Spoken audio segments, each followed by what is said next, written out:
안녕하세요. 상속 전문 변호사 박순배 변호사입니다. 50대 의뢰인이 찾아오셨어요. 변호사님, 어머니가 생전에 아파트를 저에게 증여했는데 치매 상태에서 이루어진 것이어서 유효다. 또한 그것이 유효하다고 하더라도 유류분권을 침해했으니 재산 중 일부를 반환해야 한다는 내용의 소장을 받게 되었어요. 상대방의 주장을 기각시킬 수 있을까요? 라고 물어보셨어요. 제가 의뢰인분의 사연을 자세히 들어보니 충분히 방어가 가능하다고 말씀드렸습니다. 이후 제가 재판을 진행했는데 원고의 주장은 모두 기각되었습니다. 여러분, 유류분 반환 소송에서 무조건 두 가지를 기억하세요. 그렇지 않으면 패소합니다.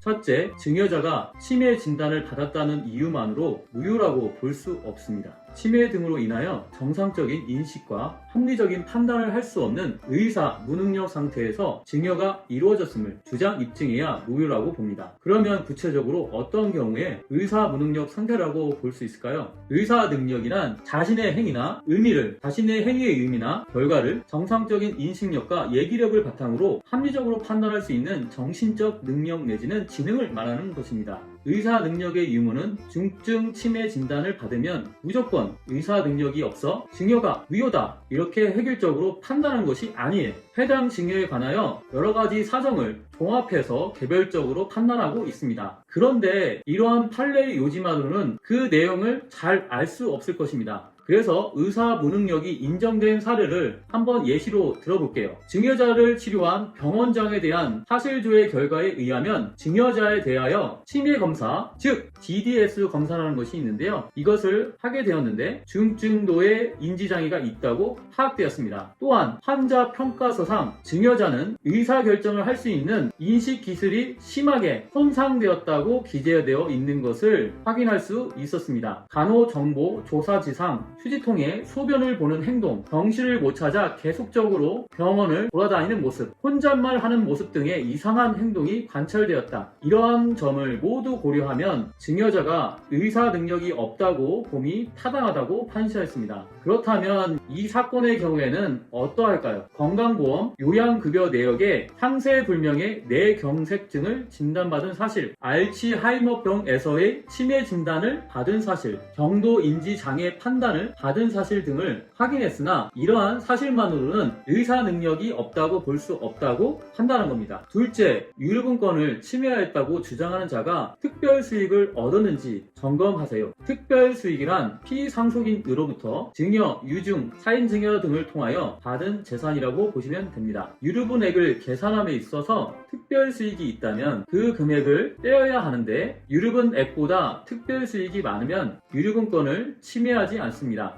의뢰인은 상대방이 피상속인 소유의 아파트를 매도하여 받은 매매대금을 형제들이 분배하였고 소장을 접수한 형제도 유류분액보다 많이 받아갔기에 유류분권을 침해한 것이 아니라고 주장했습니다. 그러자 상대방은 그 아파트는 소유 명의자가 자신의 명의로 되어 있었기에 피상속인 소유의 아파트가 아니다 이렇게 거짓말을 하였습니다. 저는 명의자가 상대방으로 되어 있지만 명의신탁을 해놓은 것일 뿐이고 그 재산은 피상속인의 재산임을 밝혀냈습니다. 상대방 명의로 등기가 완료된 시점에 상대방은 만 20세에 불과해서 매수할 자금이 있다고 보기 어려웠고요. 피상속인이 상대방이 매도하는 것을 방지하기 위해서 가등기까지 설정하였습니다. 부동산 매매대금은 형제들에게 골고루 분배되었고 분배금의 처리는 상대방이 직접 한 것이 아닌 다른 형제의 자녀가 진행한 것을 고려하면 이 사건 아파트는 피상속인의 것임이 분명함을 주장 입증해냈습니다. 그래서 결국 원고의 청구는 모두 기각되었습니다. 지금까지의 핵심 내용을 제가 정리해드리겠습니다. 첫째, 치매 상태에 있는 증여자가 의사 능력이 없다고 판단되려면 증여자의 치매가 중증도이고 증여자가 이상한 행동을 하는 등의 여러 사정을 추가적으로 주장 입증해야 한다는 것입니다. 둘째는 유류분 부족액은 유류분액에서 특별수익액을 뺀 금액이므로 상대방의 특별수익, 즉 피상속인으로부터 재산을 증여, 유증받은 것을 주장 입증하면 상대방의 청구를 기각시킬 수 있는 것입니다. 그때 상대방이 그것은 내 재산이라고 주장한다면 그것이 피상속인의 것임을 밝혀야 한다는 것이죠. 상속 분쟁에서 벗어나거나 입증의 어려움을 벗어나려면 반드시 이렇게 하십시오. 첫째, 증여를 받을 때 피상속인이 초기 치매 상태라면 정상적인 상태인지를 점검하고 망인의 의사가 정확한 것임을 알려주기 위해 녹음을 해둔다면 다른 형제들도 피상속인의 증여 의사를 분명히 확인할 수 있을 것입니다. 둘째, 상대방이 특별 수익을 얻었는지는 증여자가 사망하기 전에 증거를 수집해두는 것이 좋습니다. 증여 사실은 해당 재산을 상대방에게 받은 것뿐만 아니라 아무런 대가 없이 지급되었다는 것이 입증되어야 하는데 피상속인이 사망한 이후에는 입증이 매우 어렵기 때문입니다. 상대방의 특별 수익에 대하여 증여자가 누구보다도 잘 알고 있고 많은 증거를 가지고 있기에 증여자가 직접 남긴 것들은 재판에서 모두 증거가 되기 때문입니다. 이번 영상이 도움이 되셨다면 구독과 좋아요 부탁드리고요. 궁금하신 사항은 댓글로 남겨주시기 바랍니다. 지금까지 30분 내의 상담으로 친절하게 정확한 솔루션을 제공하는 당신의 든든한 법률 파트너 박순배 변호사였습니다. 감사합니다.